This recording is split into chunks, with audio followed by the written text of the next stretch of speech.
Just like what I said with Dawn of the Planet of the Apes, again, sequels are never as good as their first films. They're usually always a disappointment or just can never recapture the original feeling. But like always, there's always rare exception where it can. By golly, there can be.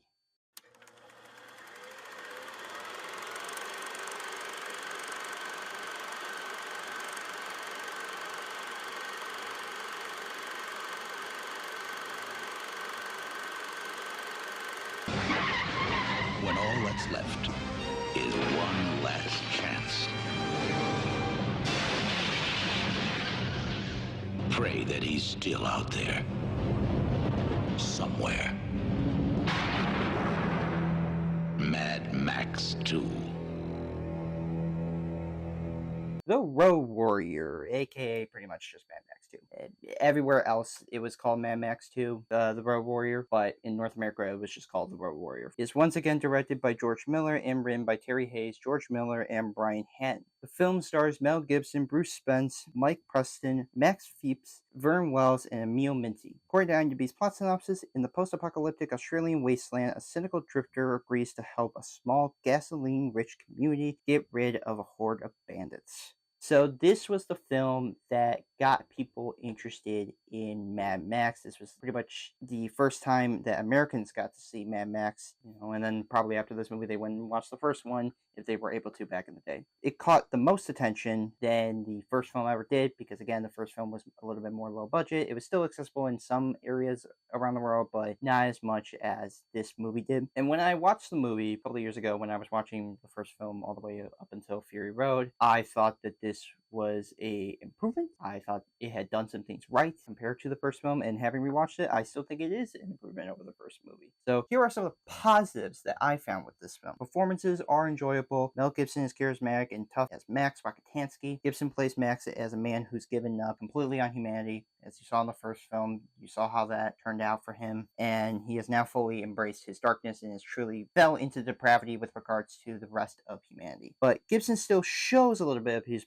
humanity when the feral kid interacts with him throughout the movie. A little boy that idolizes Max or just follows him everywhere and still brings that little charisma out with him. And that's one part I can at least say is that Gibson still is consistent even from the first movie to here, and he does a good job. Bruce Spence is hilarious and fun as the Gyro Captain. That is his name. They have given him that title in the credits. Spence makes the captain lovable and sneaky with his interactions with everyone. He kind of is a good foil with regards to being kind of devious or feeling like he's outwitting people. So I thought that was kind of fun. Both Gibson and Spence work well together. Gibson, for his part, plays it serious while Spence plays it wacky, and it just makes for a really fun pairing. And seeing those two working together in this movie, I think, was a fun one. The direction is exciting. Director George Miller keeps the same momentum as he did with the first film, but now amplifies it by 11. He makes for a more chaotic and visceral sequel compared to that first one. I think he has now upped the stakes with regards to it fully being post-apocalyptic and fully capturing the apocalyptic wastelands of Australia. It really does show that Miller does have a keen eye on what he wants and how he would want it to look, and really envisioning how post-apocalypse could look like and how he positions sequences to happen or how characters are in positions. I think is done extremely well. He really has a keen eye for this series that he has created. The action is thrilling. Besides the car sequences in this movie that I thought were done actually a little bit better than the first film, these small fights are intense and entertaining when characters fight each other. I cannot mention this sequel without mentioning that finale. Most people think of Fury Road nowadays as being like the example of how Mad Max is, but Fury Road wouldn't have been what it was without this movie, because this movie is kind of similar to what the entirety of Fury Road would become, because it really does show the creative talent behind the fights, the stunt coordinators, and everything on how much a car chase sequence can be chasing down an oil truck. It can be a really thrilling time, and I think it still holds up pretty well after many years. It's still amazing to see the practicality of it all. The cinematography is stunning. Cinematographer Dean Miller captures Miller's vision beautifully, making it feel frantic and crazy. Miller makes the film grander. It's much larger in scope and almost a little bit in scale, even though you could still say that it's a little bit lower budget, but I would say it's much bigger in budget compared to the first movie. And I just think that the way Smealer captures the landscape of Australia, the post-apocalypse of it all, capturing it from various different angles, I think was done well, especially whenever car sequences happen. I still think that's done extremely well, and one in which I still found myself enjoying. The production is stellar. You can tell more money was a little bit put into this movie, not a lot, but a good, decent amount compared to the first film. It all looks incredible, from the cars, costumes, to the props. A lot of hard work was paid off, and you could tell by just the amount of incredible talent that it took to make this believable, or at the very least seem a little bit different than the first Mad Max, or at the very least making it so that way it really truly is post-apocalyptic. Those costumes, those props, those cars, they've had an impact on how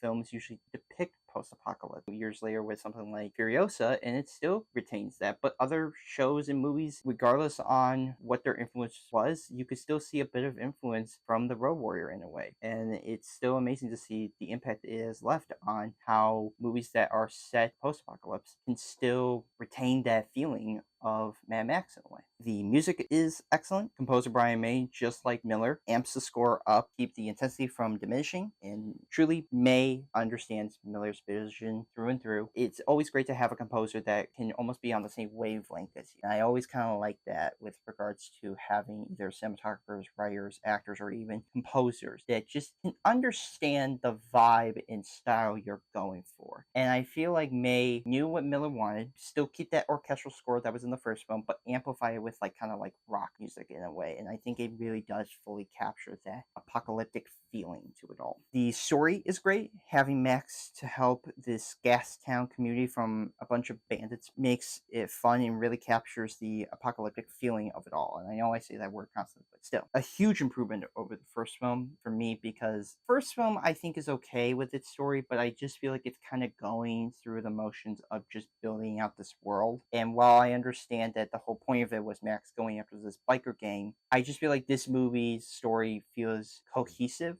and much tighter with regards to what its story fully is, and it fully embraces it. And I think that's just an improvement overall. The pacing and runtime is perfect. Each scene keeps on going, and it never stops. There's never a point where this movie dips in quality, nor does it feel like it's rushing with regards to how a scene is played out. The runtime of 1 hour and 34 minutes, it feels just right. It surprises me that a movie can still capture the whole package of what this movie is supposed to be in an hour and a half. That's impressive. Nowadays, you don't get those movies that much unless you're talking about an animated movie, but rarely do you get those nowadays. So for a movie to still capture it all, I think it's quite amazing. I think that's what makes it special, and what makes a lot of older movies special. But in this case, yeah, I still think it's truly remarkable that they are able to capture it all in that runtime. Though it is an improvement, I still kind of did find myself having some issues with the movie. So here are now some of the negatives. The villains are, for me, kind of generic. Lord Humongous and his bands work well for the film. They serve their purpose, and so I'm not saying that I fully hate them. For me, they're just not memorable besides the look appeal of them. Like, yeah, if you look at the costumes, which again are stunning, but I just feel like in a way it is kind of a repeat of the first film with Toe Cutter and his biker gang, and it just kind of feels like nothing differentiated itself to being unique to where it's a little bit memorable or not for me, and it just didn't quite capture that. The editing,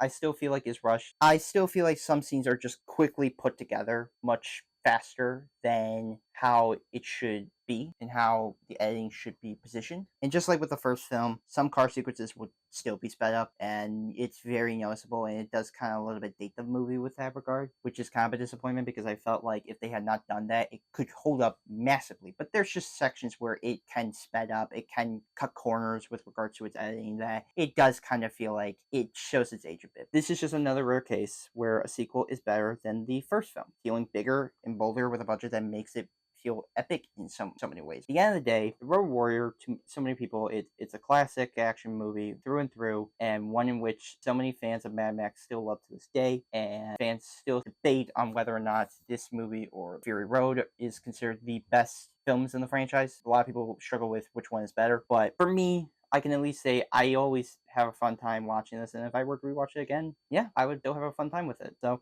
I'm going to give The Road Warrior an 8 out of 10. I think it is a great follow-up. I think they improved upon some things, minor issues, but I still thought that this was an improvement that was done right, and I still feel like has still been regarded as a great action film through and through. I will now give my review for Mad Max Beyond Thunderdome and soon Fury Road and then Furiosa. So yes, look forward to those reviews and other movie TV show reviews coming soon.